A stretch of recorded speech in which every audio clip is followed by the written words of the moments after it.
qualidade da democracia, por José Álvaro Moisés.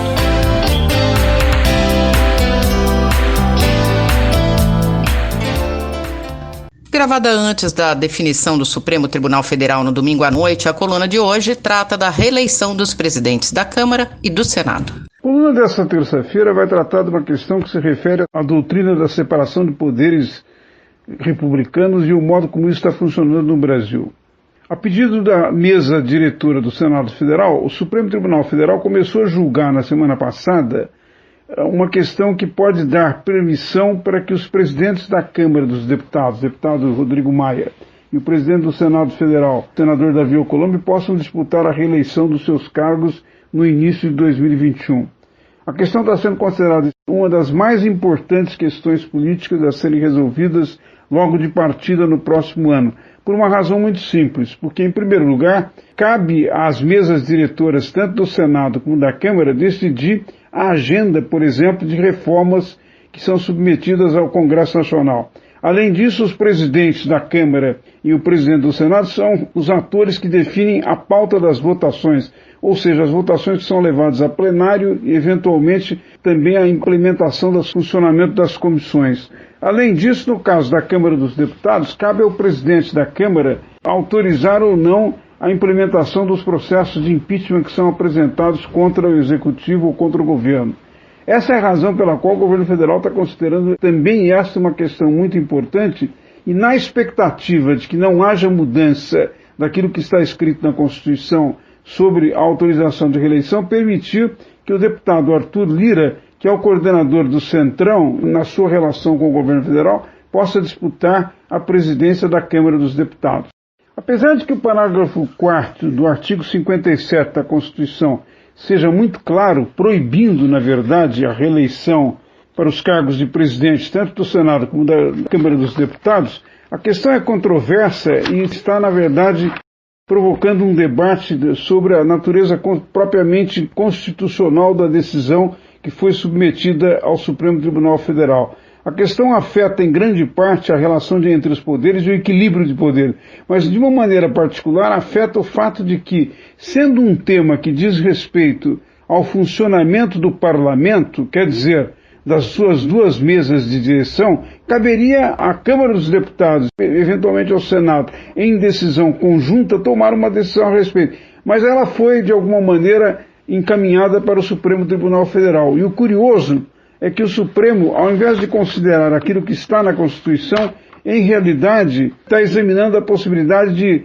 uma interpretação da lei que de alguma maneira pudesse favorecer o desejo, a vontade de parlamentares de que haja a possibilidade da reeleição no caso das duas casas do Congresso Nacional. Professor, por que toda essa discussão é preocupante?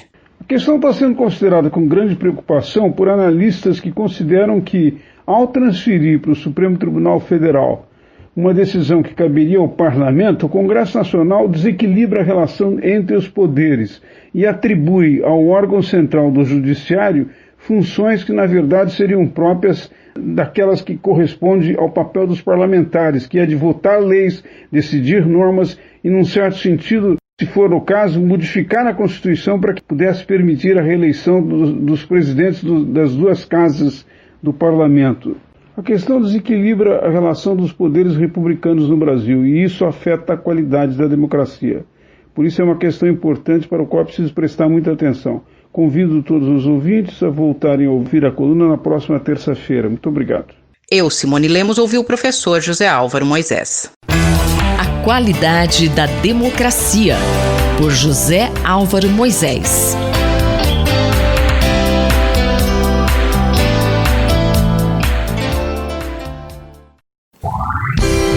Diplomacia e interesse nacional, pelo embaixador Rubens Barbosa.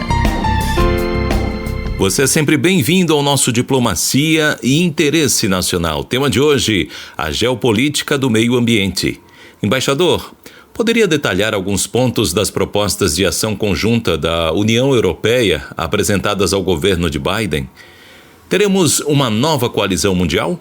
A União Europeia apresentou aos Estados Unidos uma proposta de ação conjunta na política de mudanças de clima e de meio ambiente. Entre as propostas que a União Europeia encaminhou aos Estados Unidos, encontra-se o esforço conjunto contra o desmatamento em todo o globo, restringindo a produção e o consumo de produtos oriundos de áreas desmatadas, e também uma proposta multilateral para se chegar a uma meta de carbono neutra em 2050. A eleição de Biden nos Estados Unidos mudou as prioridades do governo americano. Biden declarou que seu governo vai implementar 4 prioridades. Primeiro, o combate à pandemia. Segundo, a reestruturação da economia. Terceiro, o combate ao racismo. E quarto, a implementação de uma nova política ambiental. Os Estados Unidos, dentro dessa linha, poderão trabalhar com a União Europeia para formar uma coalizão mundial para a neutralidade de gás carbono em 2050, isto é, chegar a uma emissão zero de gás carbono em 2050. Japão, China, União Europeia, a Coreia do Sul já estão nessa linha. Biden mencionou essa possibilidade durante a campanha. Assim, depois de 4 anos com o governo Trump, os Estados Unidos estão de volta ao cenário internacional na linha de frente da política ambiental. O governo americano vai voltar a participar do Acordo de Paris, que Trump tinha abandonado, e o plano de Biden inclui uma série de medidas internas para melhorar a qualidade do ar, a poluição do ar, inclui também a possibilidade de emissão zero até 2050.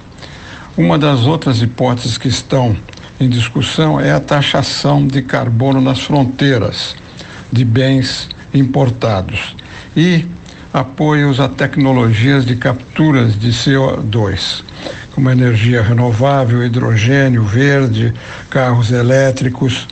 E a ideia é se fazer uma coalizão mundial defendendo essas 2 medidas. Essa coalizão seria aberta a todos os países, não seria um grupo fechado. Qualquer país que quisesse participar podia aderir. Teria que ser fixado um preço para o gás carbono, a fim de encorajar os países que emitem esse gás a reduzir a poluição. O caminho multilateral também é importante para evitar a tentação protecionista e as tensões comerciais que essas medidas poderiam suscitar. No ano que vem vai haver uma conferência das Nações Unidas sobre clima, em Glasgow, na Escócia. Nessa oportunidade, os países apresentarão seus planos de redução das emissões para 2050, dentro do Acordo de Paris de mudança de clima. E a posição do Brasil, como fica diante desse novo cenário? É um novo cenário global que se descortina com a eleição de Biden nos Estados Unidos e a nova política de reconstrução da União Europeia. Essa coalizão, essa associação entre a União Europeia e os Estados Unidos colocarão mais pressão sobre o Brasil para ajustes na política ambiental. Isso vai ser importante porque vai depender de recursos, vai depender de uma nova atitude em relação à Amazônia. Trata-se de políticas importantes que deverão ser examinadas pelo governo brasileiro e levando em conta todas essas demandas mundiais e a possibilidade de prejuízos concretos para a economia e para as empresas exportadoras brasileiras de produtos agrícolas e madeira, além de financiamento para projetos de desenvolvimento aqui no Brasil. Eu sou Mário Santi e conversei com o embaixador Rubens Barbosa. Diplomacia e interesse nacional, pelo embaixador Rubens Barbosa.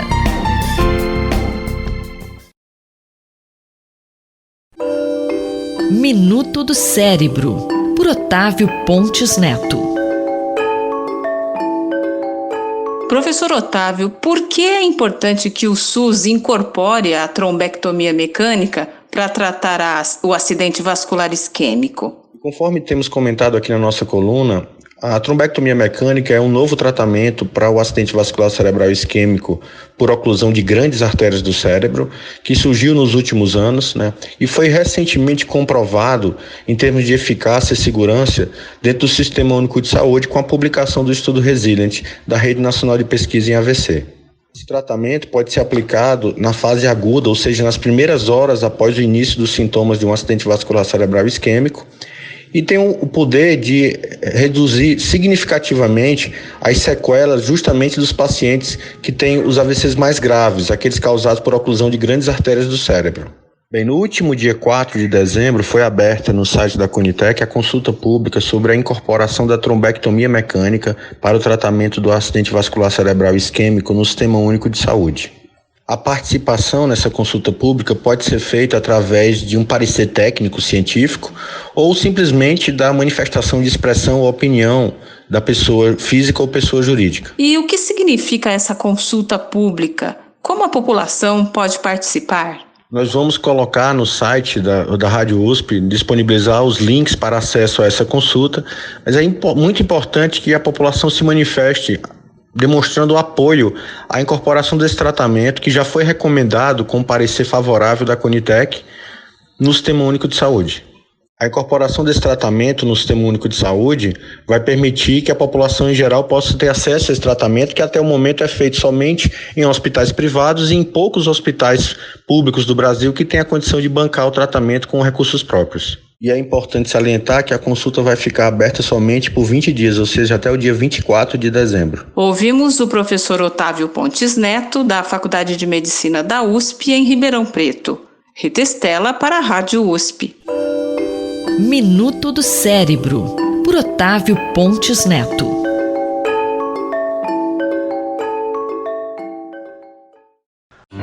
Doutor Bartô e os Doutores da Saúde, com João Paulo Lotufo.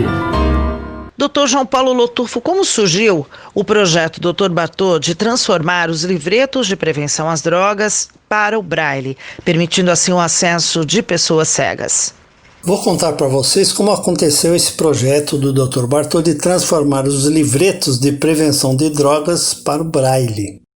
Eu estava em um curso no Congresso Free Mind ano passado, 2019, e pediram para eu abraçar uma pessoa do lado e cumprimentá-la. Confesso que sou um pouco tímido e não gosto muito dessas coisas, então procurei logo alguém que percebi que também estava meio por fora dessa história de abraçar o outro e fui cumprimentá-lo. Só aí é que eu notei que ele era um deficiente visual. Ele se chama Luiz Carlos Pistelli, educador e fisioterapeuta de São João da Boa Vista. Apresentei nesse curso o projeto Dr. Bartô e os livretos de prevenção de álcool e outras drogas e logo surgiu a ideia de transformá-los em livros em braille. Fomos conversando por WhatsApp e acertando os detalhes. Luiz Carlos tem um maquinário computadorizado para transformar a escrita normal para o braille. Ele conseguiu o papel doado pela prefeitura e então estava pronto o primeiro exemplar de Marcelinho Miado e a Névoa Assassina, que fala sobre o tabagismo passivo e seus malefícios. Depois logo veio o Meu Tio Ficou Banguela, que fala sobre o tabagismo ativo, O Sumiço do Vovô e O Tucano que Voava Cada Vez Mais Alto, ambos falando sobre o problema de álcool dentro de casa. Percebemos então que não há muitos deficientes visuais que dominam a leitura em braille, e daí surgiu a ideia do audiobook, gravado então por outro parceiro e amigo, João Signorelli. Essa fita em comemoração a este evento está no site do Dr. Bartô, no site da Sociedade Brasileira de Pediatria e Associação Médica Brasileira. Todos colaboradores desse projeto através de seus presidentes e de suas respectivas assessorias de imprensa. O material foi preparado pelo audiovisual do HU USP, Hospital Universitário, sempre parceiros, e aí está o lançamento dos livretos do Dr. Bartô em braille e em audiobook. Dr. Lotufo, a outra novidade é a tradução dos livretos para outros idiomas, é isso? Ao mesmo tempo, esses livretos foram traduzidos para o espanhol, o primeiro exemplar através da Wizard Butantan e os demais por um colega médico, Dr. Miguel Ángel Cadima Terrazas, que conheceu o projeto e se prontificou a traduzi-lo para o espanhol. E também para o inglês através de uma professora de línguas e amiga de infância, Nelly Araújo. Agradeço o empenho de todos, o trabalho voluntário e amoroso de pessoas que se envolvem com o social, pois se ficássemos esperando por verbas, ainda estaríamos na estaca zero. Abra o site do Dr. Bartô e veja o trabalho de impressão de Luiz Carlos Pistelli, o trabalho dele em braille, e ouça as histórias do Dr. Bartô contadas por João Signorelli. A Prefeitura de São Paulo recebeu os exemplares em braille para suas 6 bibliotecas que já trabalham com deficientes visuais.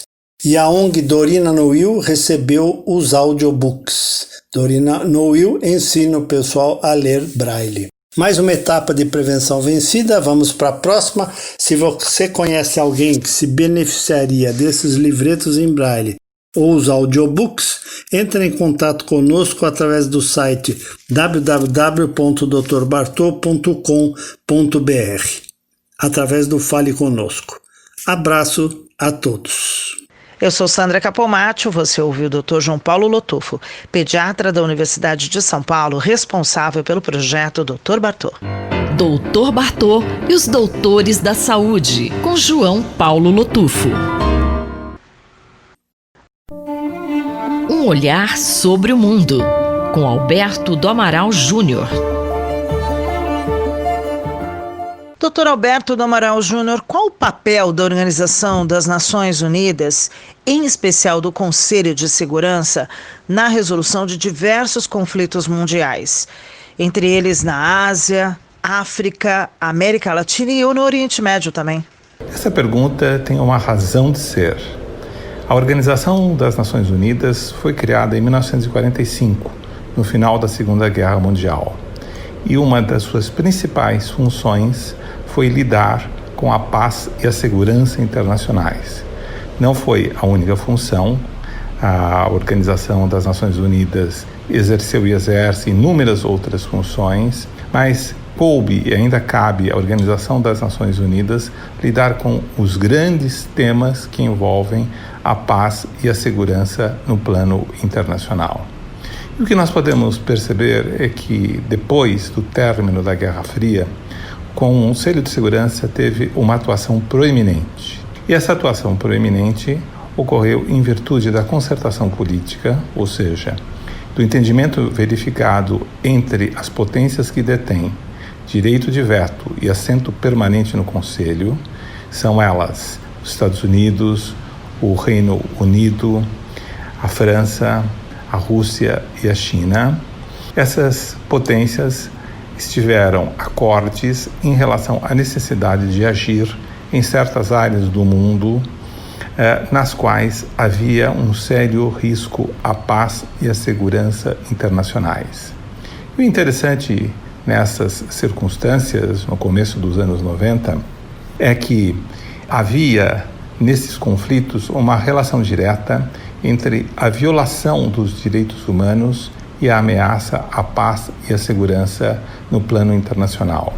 Essa relação não foi estabelecida em 1945, quando a Carta das Nações Unidas foi celebrada. Isto porque havia uma consciência à época que as Nações Unidas deveriam preocupar-se apenas com os conflitos interestatais e não com conflitos intraestatais que pudessem extravasar para além dos territórios nacionais e pudessem ter consequências devastadoras para a paz e a segurança. E o que nós percebemos cada vez mais com o eclodir dos conflitos étnicos foi o fato de que uma série de conflitos internos passaram a ter repercussão internacional. Foi o caso do Iraque, foi o caso de Ruanda, por exemplo, no início dos anos 90. Mas a partir da segunda metade dos anos 90, o clima de concertação e de entendimento existente no Conselho de Segurança acabou desaparecendo. A ressurgência da Rússia, a emergência da China como potência econômica e também como potência militar, acabou colocando frente a frente interesses opostos e que impediram uma ação do Conselho de Segurança voltada à realização dos mesmos objetivos. Isso se verificou em Kosovo, isso ocorreu no caso do Iraque em 2003 e isso ocorreu também em outras oportunidades. Dr. Alberto do Amaral, e como está hoje a questão do Conselho de Segurança da ONU? Como está nos dias atuais? Hoje, mais do que nunca, a questão do Conselho de Segurança é uma questão premente, porque as desavenças entre as grandes potências ampliaram-se dramaticamente e há a perspectiva de uma espécie de guerra fria entre Estados Unidos e China. Isso torna ainda muito mais difícil qualquer entendimento no âmbito do Conselho de Segurança visando a uma ação concertada para resolver os grandes problemas pertinentes à paz e à segurança. O Conselho de Segurança não consegue votar porque se um dos países que detém assento permanente e direito de veto vetar essa resolução, ela não vincula e não obriga os demais. Portanto, há necessidade de que todos concordem e, com isso, há uma paralisia da ação do Conselho de Segurança. Esse é um desafio que o mundo terá que enfrentar mais cedo ou mais tarde para que possamos ter uma paz, não apenas como uma cessação de hostilidades militares, mas como uma paz que possa produzir resultados satisfatórios a todos. Eu sou Sandra Capomatto, você ouviu o professor de Direito Internacional Alberto do Amaral Júnior, da Faculdade de Direito da Universidade de São Paulo. Um olhar sobre o mundo, com Alberto do Amaral Júnior.